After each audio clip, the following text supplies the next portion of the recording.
Square Enix tiene un historial muy prestigioso, desde Chrono Trigger hasta la saga Final Fantasy, desde ser publishers de juegos como Life is Strange hasta Nier Automata. La compañía, como desarrolladora de videojuegos, siempre ha sido un semblante de calidad y una excelente narrativa. Personalmente, muchos de sus juegos son de mis historias favoritas y poseen una buena cantidad de títulos trascendentales en la industria y que seguirán existiendo como reliquias del pasado, que fueron revolucionarios en su momento y que impulsaron el nacimiento de muchas otras sagas con un nivel de prestigio similar. Títulos como el previamente mencionado Chrono Trigger o los Final Fantasy pioneros como el 4 se convirtieron en la piedra angular de la que hoy en día se convertiría en el género RPG. Obviamente los juegos han evolucionado mucho con el paso de los años. Es una industria relativamente nueva y lo primero en hacerse no tiene necesariamente por qué ser lo mejor. Muchas desarrolladoras se inspiraron y mejoraron lo que esas primeras empresas hicieron en su momento. Por supuesto, el apartado gráfico también ha evolucionado enormemente con el paso de los años, y este se ha implementado en las obras más contemporáneas de forma exitosa. Solo hay que ver juegos recientes como Baldur's Gate 3 o Final Fantasy XVI para darnos cuenta de la impertinente evolución por la que ha pasado este medio de entretenimiento. Aún así, muchos jugadores, entre los que me incluyo, apreciamos ese toque old school que se le proporcionaba a los títulos de antaño, con esas opciones limitadas de gameplay y que al ser tan limitantes, a la vez hacían que cada vez cada opción se sintiera mucho más significativa. Eso de estilos gráficos, pixel art y ese amor y cariño que se notaba que los progenitores le daban a sus primeras obras. No es de extrañar que aún de día de hoy juegos como Katana Zero o Celeste hayan tenido un éxito enorme a pesar de verse un poquito anticuados. Sí, tal vez puede que no destaquen en el apartado gráfico, pero es cierto que destacan en muchas otras cosas. Hay un público claro que verdaderamente disfruta de este estilo de juegos, y es por esto que me emocioné mucho cuando me encontré por primera vez con Octopath Traveler.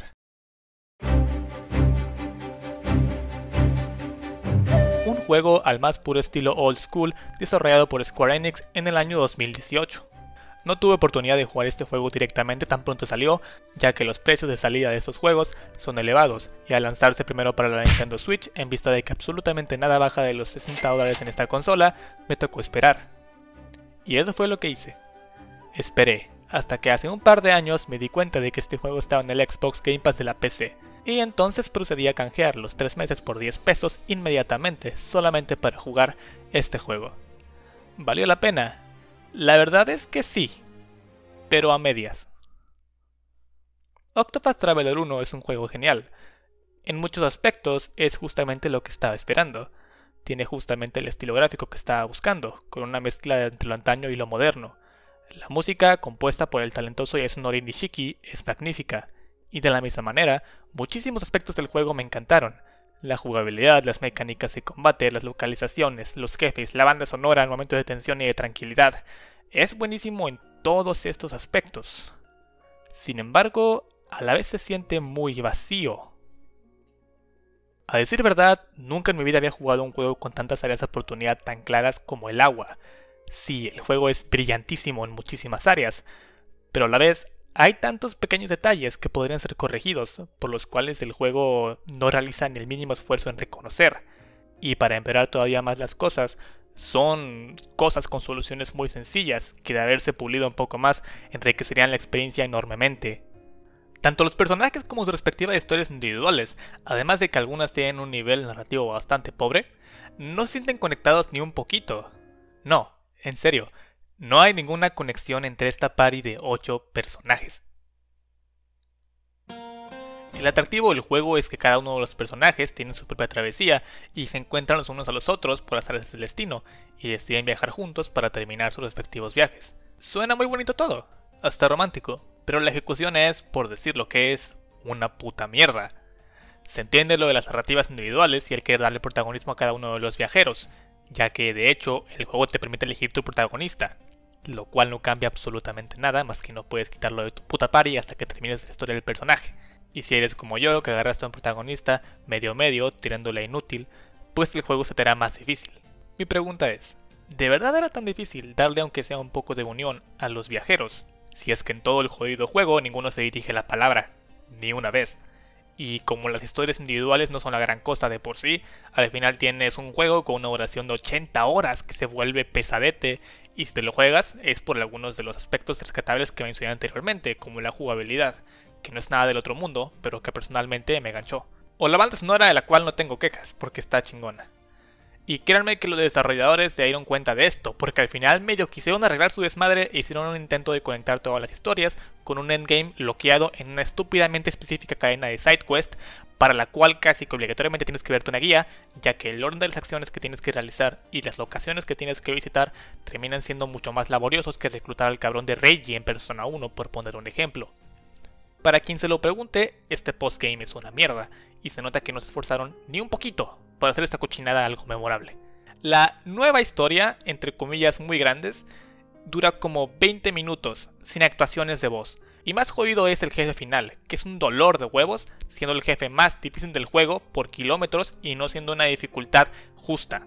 Por si fuera poco, a los desarrolladores se le ocurrió la grandiosa idea de que solamente puedas desafiarlo después de aventarte un boss rush de 8 jefes seguidos, en el cual te puedes tardar hasta 2 horas, y que si mueres contra esta abominación no tengas oportunidad de guardar, teniendo que repetirlo todo desde el principio. Diseño jugabilístico de mierda en su máximo esplendor. Lo peor es que si pasas por alto todos estos detalles, el juego es bastante bueno. Como dije, hace muchas cosas bien. El arte y la banda sonora son hermosos, la jugabilidad es sólida, la actuación de voz es muy buena. Sin embargo, estos elementos por sí solos se ven opacados por la cantidad tan evidente de fallas que posee el juego. Si tan solo hubiéramos tenido historias al nivel de Alfyn o la de Olberic para el resto de viajeros, si tan solo hubiéramos tenido mayor coerción narrativa, si tan solo hubiésemos tenido un endgame de verdad que conecte a los personajes y nos diera un final verdadero, si tan solo...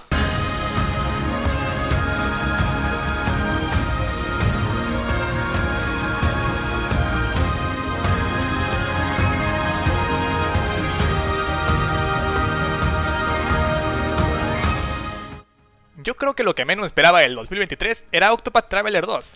No sé si es porque nunca me había pasado, pero siento chingoncísimo que todas las quejas que tenía sobre un videojuego sean reconocidas por la secuela. Que sean trabajados los clarísimos aspectos a mejorar, y por si fuera poco, mejorar incluso más lo que ya era excelente. El resultado termina siendo la puta obra maestra que es Octopath Traveler 2. El juego empieza diciéndonos a nosotros, los jugadores, que elijamos a nuestro protagonista. Desde el inicio me di cuenta de que este juego se veía prometedor. El primer juego comienza exactamente igual, pero he de reconocer que, tan solamente al empezar, los personajes por sí solos, en esta segunda entrega, me resultaron mucho más interesantes. Empecé con Oswald, el erudito, cuya historia es un viaje de venganza hacia su alguna vez amigo Harvey, quien asesinó a su hija y a su esposa e inculpó al propio Oswald, mandándolo a pudrirse en una lejana prisión, con un frío despiadado por el resto de sus días. Y aunque Cyrus, el protagonista que elegí en la precuela, me caía muy bien, Oswald estaba a otro nivel. Y no solo Oswald, desde el carismático mercader Particio hasta la noble sanadora Casti, todos los personajes de este juego eran geniales a su manera, estaban mucho más llenos de personalidad que los bots de diálogo del primer juego. Y sus historias también se nota leguas que están más elaboradas y mucho mejor pensadas. Otro de los mayores aciertos que tuvo este juego fue en el apartado de la conexión entre los personajes. Sí, se respeta y se mantiene la individualidad e independencia narrativa entre las 8 historias, pero a la vez, este grupo se siente verdaderamente unido. Esto se logra muy sutilmente, como por ejemplo, una de las adiciones que más me gustó fue que al combatir, los personajes pueden llegar a triggerear líneas de voz que mencionan los nombres de sus compañeros. Esto, por más irrelevante que parezca, genera una camaradería que se va fortaleciendo con las escenas de horas de juego.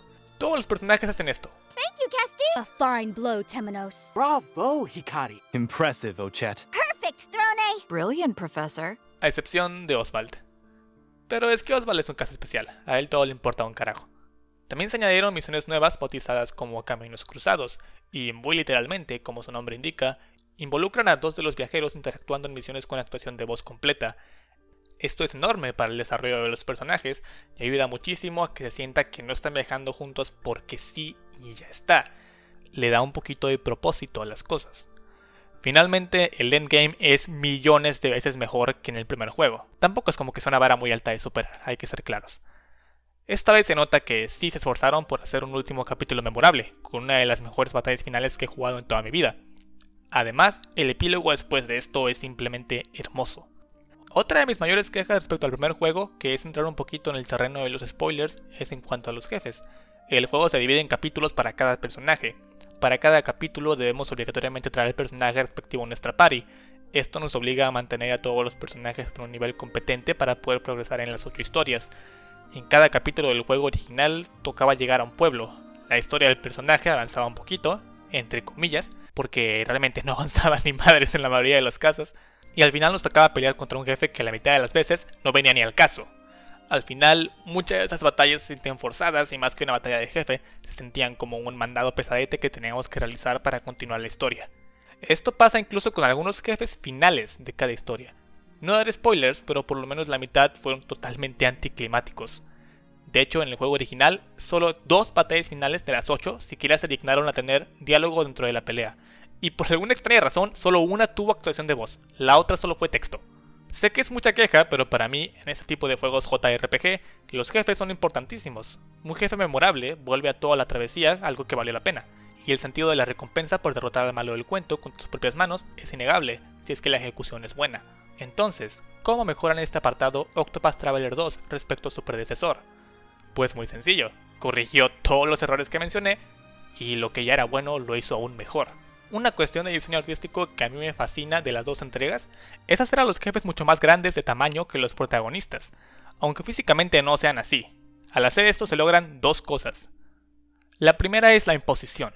Al ver estos jefes con un tamaño tan elevado respecto al de nuestros personajes, le da un aire de grandeza al enemigo, tanto literal como figuradamente.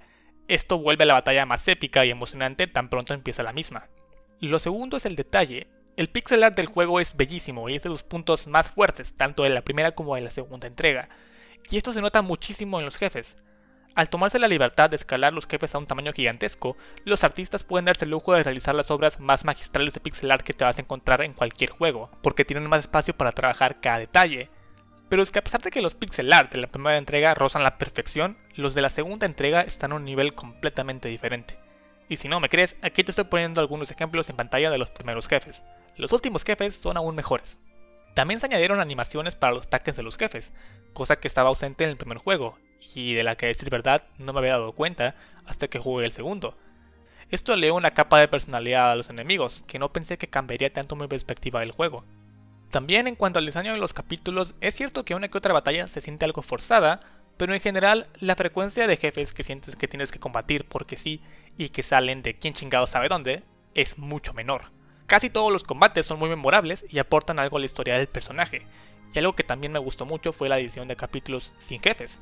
En el primer juego sabías que sin importar qué, te iban a meter un jefe hasta por la sopa. En este juego todos los personajes tienen por lo menos un capítulo de pura historia, y que funcionan de maravilla, sin necesidad de forzar una batalla que no tenía razón de existir. Y en cuanto a los combates finales, son la puta hostia.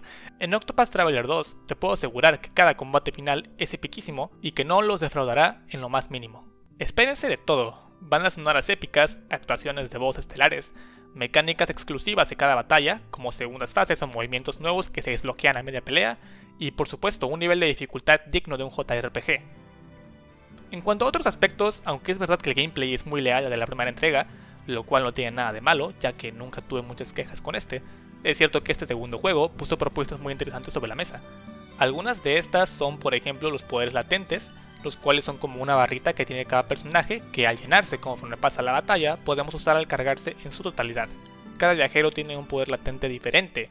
Por ejemplo, Throne puede volver a tomar acción inmediatamente, o Jet, en su caso, obtiene acceso a movimientos muy poderosos. Esto, sumado tanto a las nuevas como a las ya existentes clases secundarias, vuelve a cada personaje muy personalizable.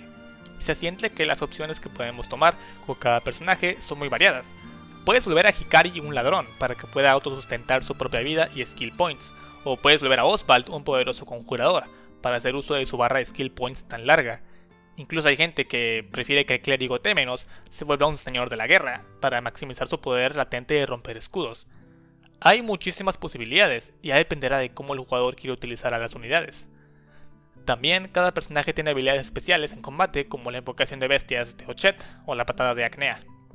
Todo esto le da una capa de complejidad muy fresca al juego, en el que cada jugador puede idear su propia estrategia de combate y muy seguramente servirá, ya que el juego cuenta con muchas opciones poderosas de las cuales aprovecharnos, si es que usamos la combinación adecuada de personajes, habilidades y equipamiento. La banda sonora, a pesar de que amo la banda sonora del primer juego, he de reconocer que la música de Octopath Traveler 2 es mejor. Quisiera profundizar mucho más en esto, pero la verdad es que son tantos los temazos que preferiría dedicarle un video aparte solamente a este apartado. Finalmente, Octopath Traveler 2 introdujo mecánicas interesantes, como la mecánica de los botes y la exploración marítima, un ciclo de día y noche con acciones de camino que difieren dependiendo de estos mismos, velocidad por 2 de combate para la gente impaciente que le gusta pasar mucho tiempo grindeando, y por supuesto la mejora gráfica también es evidente. Hay muchos pasajes hermosos dignos de una pintura romanticista con efectos especiales muy bien logrados como lluvia, nieve o tormentas de arena. Las ciudades tienen NPCs que se mueven y cambian de posición dependiendo del día o de la noche. De hecho, algunas interacciones están bloqueadas detrás de esta mecánica. Todo esto vuelve las ciudades mucho más vívidas e interactivas. Todos estos pequeños detalles hacen que la inmersión alcance niveles altísimos que te meterán de lleno en el mundo habitado por los 8 protagonistas. Y así podría seguir hablando de muchísimos otros microdetalles que hacen este juego superior a su predecesor, sin perder la esencia del mismo. Pero yo creo que a estas alturas se entiende muy bien el punto. Octopath Traveler 2 supo aprender tanto de los errores como de las áreas de oportunidad de la primera entrega, y logró capitalizar en estos, dando a luz a una obra brutal, se vea por donde se vea, y con un nivel de calidad innegable para cualquiera que decida sumergirse en este videojuego, el cual recomiendo muchísimo si es que te llamó la atención. Es más, hasta te recomiendo que juegues el segundo sin jugar el primero, ya que realmente casi no hay relación entre los dos juegos y se pueden tratar como dos juegos independientes. Espero que en un futuro más juegos aprendan de este caso en particular, porque definitivamente Octopath Traveler 2 nos enseña cómo se hace una secuela. Juégalo, no te arrepentirás.